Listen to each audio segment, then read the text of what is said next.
uje iwanjye yageze hafi y'urugo ariko kure gatoya nko muri metero wenda 500 numva ngo bahamwiciye.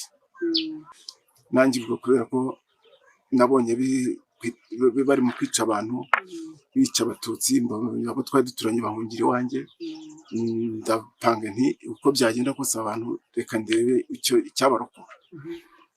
Nkajya ndashinga bariyeri iwanjye hafi y'urugo kubera ko nari nteye ku nzira. Kuko ari umuntu ushobora kutwumva bwa mbere ntibyumve bariyeri icyo ari cyo. Bariyeri ni bariyeri yo kugira ngo, ariko ni bariyeri nashinze kugira ngo mbashe kugira ngo abantu banjye wenda ku gihe akazuba nikava mu gitondo bajye kota akazuba baganire. Ndayishinga ariko nta muntu wahaguye, ku buryo byabaye na ngombwa interahamwe zijya kundega kuri konsi yitwa Kagerwa mujyamo mwumva. Kagerwa araza arambaza ati se Munyankindi ko bakundegeye kudafasha abantu umwanzi kwica umwanzi. Ndabwiye nyakubahwa rwose Kagerwa n'igishimye bariyeri n'ijya bayishinze n'igishitswe nta kintu ari gukora, ntago nakwanga kuvafasha ariko ikiriho ni rwose ndi kumwe namwe. Kagerwa arareba ati bariyeri ni yawe ni yanjye niwe yagaragaye. Iyo bariyeri rero icyo nagishakiraga nagira ngo njijishe aba interahamwe babone ko mfite bariyeri wenda ndimo gukorana nabo, abantu bahungiye iwanjye babibwa iwanjye kugira ngo batazaza wenda batazivuga ko tutarimo gufatanya nabo. Ni ukuvuga ko hari nk'igihe nk'umuryango runaka watatanagamo agacupe n'agacupe bamwe bakazajya bakarokoka abandi bitewe n'uko bahigwaga. Ni ibibazo biteye ubwoba, usibye ko Imana iba ihari kandi n'iyi leta yacu ya Kagame ni ukuri nta kitakoze kuko yadutabaye duha amahoro turatekanye. Rero twongere tubasubize kandi tubahe ikaze mukurikira ibiganiro byacu kuri iriya tisho. Murabizi rero nk'abanyarwanda ndetse n'isi yose tukaba twinjiye mu bihe bikomeye cyane byo kwibuka jenoside yakorewe abatutsi mu mwaka w'1994. Tukaba rero tugiye kuganira n'umwe mu basaza bafite inararibonye babibonye uko byatangiye n'uko byagiye bigenda, akaba agiye kutubwira muri make uko yabibonye. Muzehe Karame, murakoze. Yitwa Munyankindi Bernard. Nibyo koko jenoside yakorewe abatutsi yabaye muri 1994. Nari umugabo ukomeye ukuze kuko navutse muri 1959. Urumva nari umuntu kubuza ubwenge ukuze ku byo nabibonaga. Mu by'ukuri byararenze cyane ku buryo byari biteye agahinda iyo ubona abantu bavuga iby'amoko bazana ingengabitekerezo ngo uriya ni umututsi bakamugendaho ku buryo bagerageye bamwica. Ibyo ari ikibazo. Niyo mpamvu rero njyewe nashishikariza abantu bose by'umwihariko urubyiruko rw'igihugu cy'ejo kugira ngo batazagera kujya mu batazakora ingengabitekerezo ya jenoside kuko yatugejeje twarahabonye. Dukomeze n'ikiganiro. Mu by'ukuri jenoside yakorewe abatutsi itangira se wari uherereye ibice wari urimo cyangwa se ahantu wari uri mu by'ukuri byagenze gute? Murakoze. Mu by'ukuri jenoside itangira nari ntuye hariya kurya nyuma mu Nyakabanda bita hejuru munsi y'ishyamba, ariko ibyahabereye nagahomamunwa kuko narabibonaga. Ukajya ukabona urugero wenda umuntu barakomanze kubera ko bazi ko ari umututsi, baramwishe baramusahuye, barangiza ukabona mbese biteye agahinda biteye isoni. Ukazisanga interahamwe zirazenguruka hirya no hino n'imipanga n'imihoro n'imbunda zihiga abantu kugira ngo zibice zibaza ubwoko bwabo. Jenoside yakorewe abatutsi yaje iteye ubwoba ku buryo twavuga ngo ntizongere kubaho ukundi. Ikindi cya kabiri ubwo nari ntaho kurya nyuma hari interahamwe zavuga za Gisenyi za Ruhengeri zije nyuma no kwica abatutsi Gisenyi ubwo ngubwo zabaga zitwawe n'imodoka za bisi cyangwa z'abasirikare b'icyo gihe ku buryo zazaga zigahereka zihomba abantu zibica. Utararenga aho ngaho nko kugira ngo zive Gisenyi nuko intanga aho wabaga nta nterahamwe zahabaga cyangwa byabaga byaragenze iki gihe ko byagendaga interahamwe zarakoraga kuko zica ijoro n'amanywa ariko cyane cyane zicaga ku manywa. Noneho ubwo ngubwo izo nterahamwe zo ku Gisenyi cyangwa zo mu Ruhengeri zazaga zivuga ko ngo ntacyo barimo gukora, baje kubaha imbaraga ngo baje kwica abantu ngo ntacyo barimo gukora, nuko bakaza bakafatanya bakica. Nuko byagenze.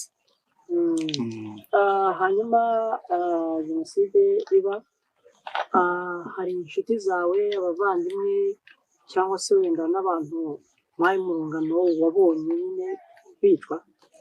Bari bahari benshi cyane kuko ngera ari umucuruzi nkora muri ya soko rya Rwezamenyo. Abantu twabanaga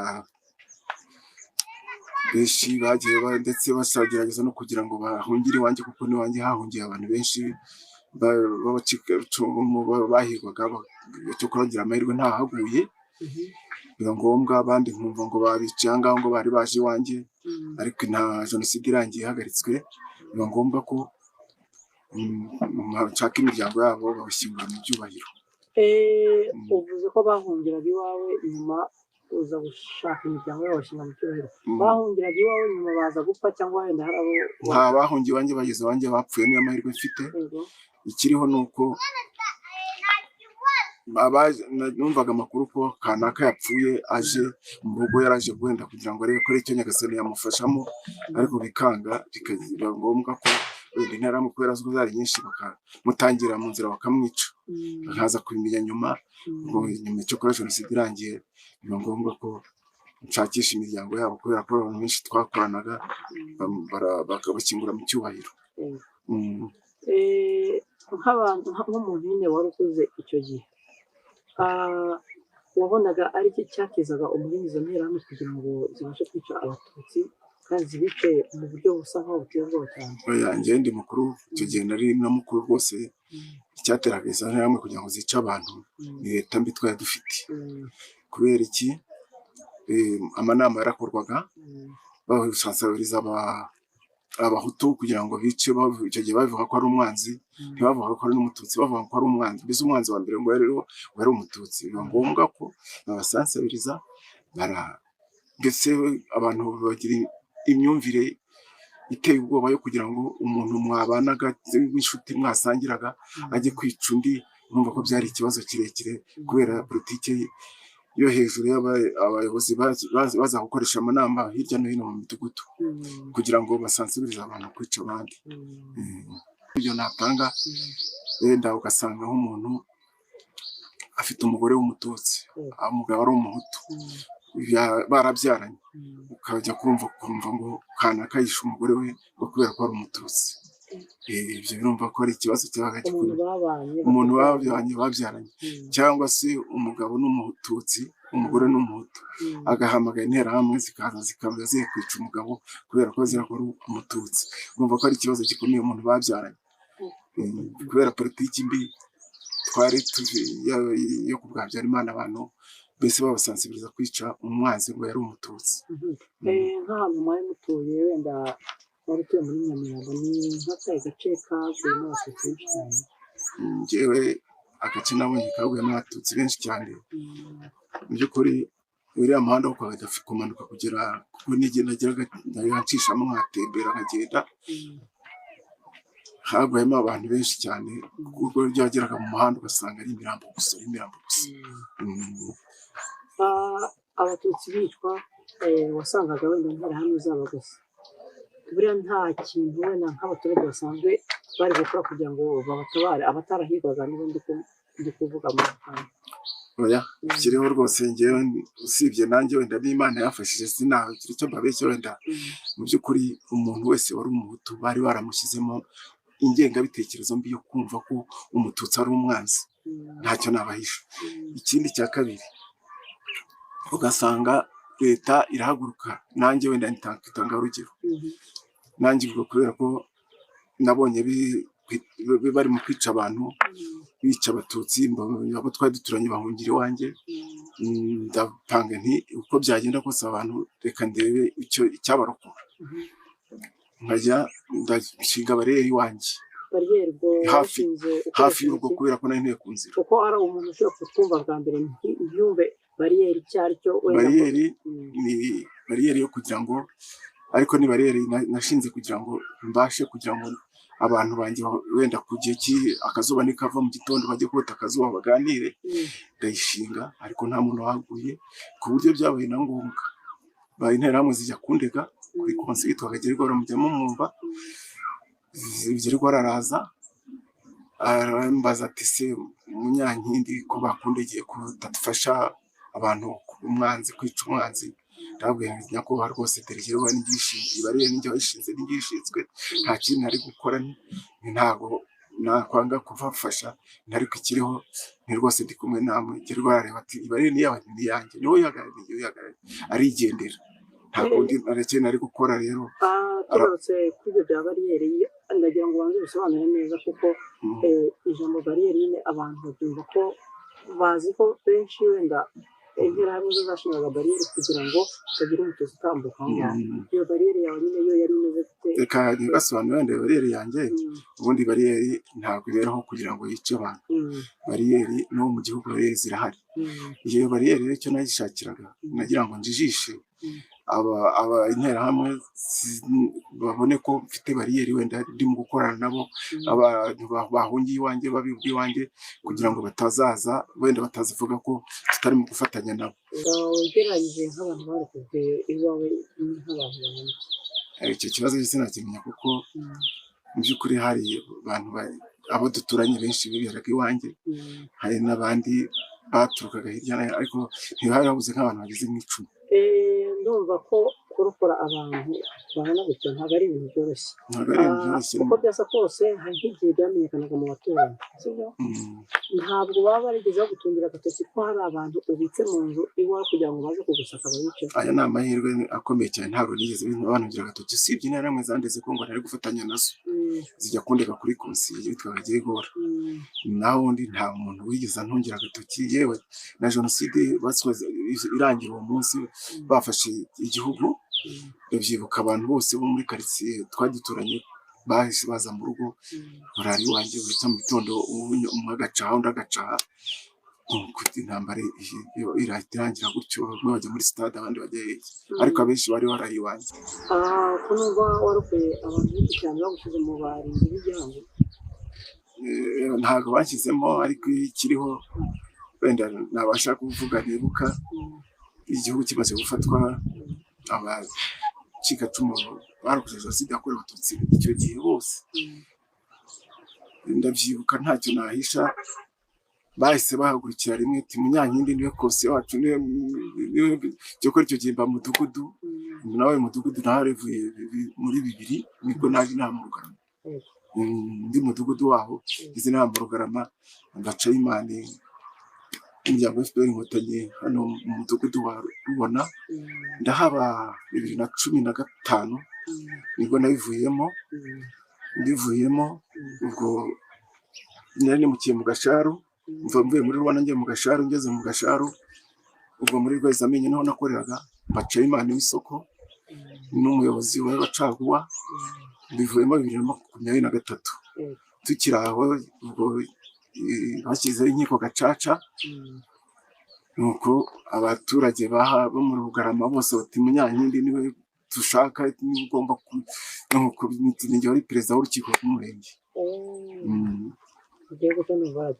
nagikoreye rwose kandi ntacyo nanjye ntacyo Imana itangitankoreye nubwo wenda turimo tuganira Imana yaramfashije kuba ntaragize ibintu bijandikamo kandi nta n'umutima wabyo nari mfite kubera nabanye n'abantu muri societe nagiye mbana n'abantu benshi ku buryo ibyo ntagomba kubijyamo birumvikana cyane mu gihe tugarutse inyuma gato mu gihe jenoside yakorewe abatutsi nyine byari birimbanyije mu gace mwari mutuyemo byari byoroshye ku buryo abatutsi bahigwaga bashoboraga kwica byibura bakarokoka ntabwo byari byoroshye bitewe n'abasirikare barimo Kigali bo kwa Habyarimana, ku buryo bazimanukaga bagasaka ingo bakagira gute.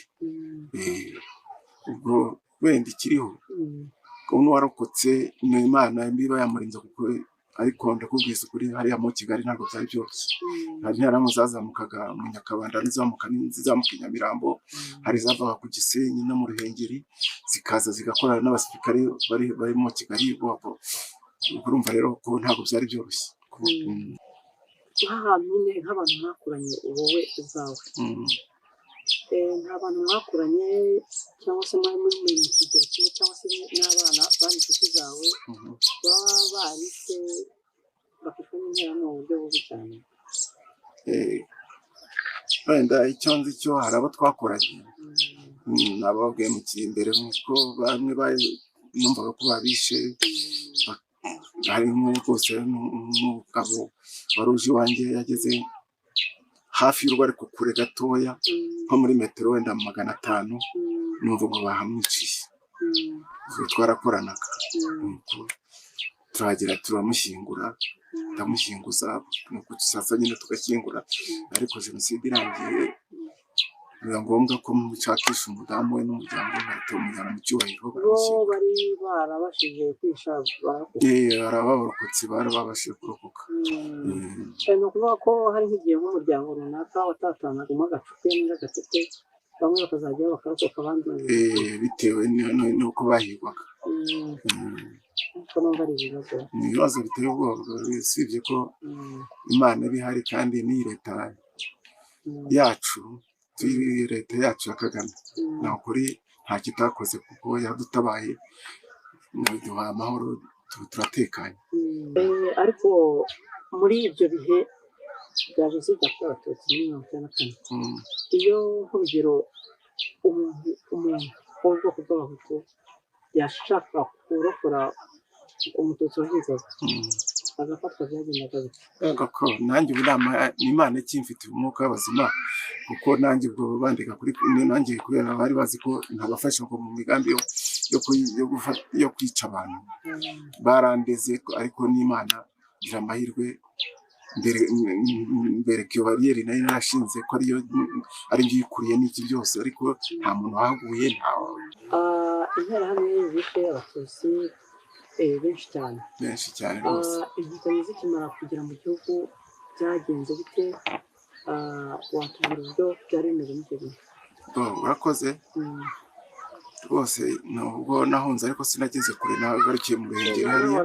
Narahunze ariko sinagarukiye kure, ntabwo nagarukiye mu Ruhengeri, kuko nari mfiteyo umuryango hariya mu Gakenke. Ariko bamaze gushyiraho guverinoma, njyewe kubera ko numvaga umutima ntacyo nshinja ntaki, nafashe umuryango ndawuzana, bishyiraho guverinoma. Ndaza ngeze mu rugo nsanga abantu baratuje, abantu baranyakira. Umunsi w'umugabo twabanye neza nabo bacikacumu, nibo ubwo batangiye kuvuga bati muzehe wacu Munyankindi niwe ugomba kutuyobora, niwe ugomba kubashyiraho ubuyobozi. Wari uvuze ko wahunze ukagera ku Gisenyi? Ntabwo ari ku Gisenyi, ni hano mu Gakenke. Ni cyari kiguteye kugenda muri make? Icyakinteye kugenda ndabyibuka, abo twari kumwe twararanye mu rugo iwanjye, n'abana bari n'umudamu yari yagiye, kubera abantu bahungaga n'ubwoba. Ndareba ndavuga se abantu twararanye nabo barimo barirukanka barahunga, bukeye mu gitondo nanjye ndavuga se nsigare njyenyine, nuko ndahunga. Cyokora ngeze mu nzira tugeze za Rushashi, biba ngombwa ko mfata imiryango ndayibwira nti muze tujye muri famiye hariya mu Gakenke, mfite imiryango. Bamwe baravuga bati oya, abandi bati dukomeze muri Zaire. Cyokora njyana n'umuryango wanjye bafata neza, bamaze gushyiraho guverinoma nibwo nahise ngarukamo, ndumva mu bantu bahungutse narabaye wa mbere muri Kigali. Ndumva rero twagarukira aha, tukagushimira ikiganiro cyiza wenda waduhaye, nizere ko bibuze gufasha abanyarwanda muri iki gihe turimo byo kwibuka jenoside yakorewe abatutsi mu mwaka w'1994. Tugushimire. Murakoze, Imana ibahe umugisha kandi mukora akazi neza.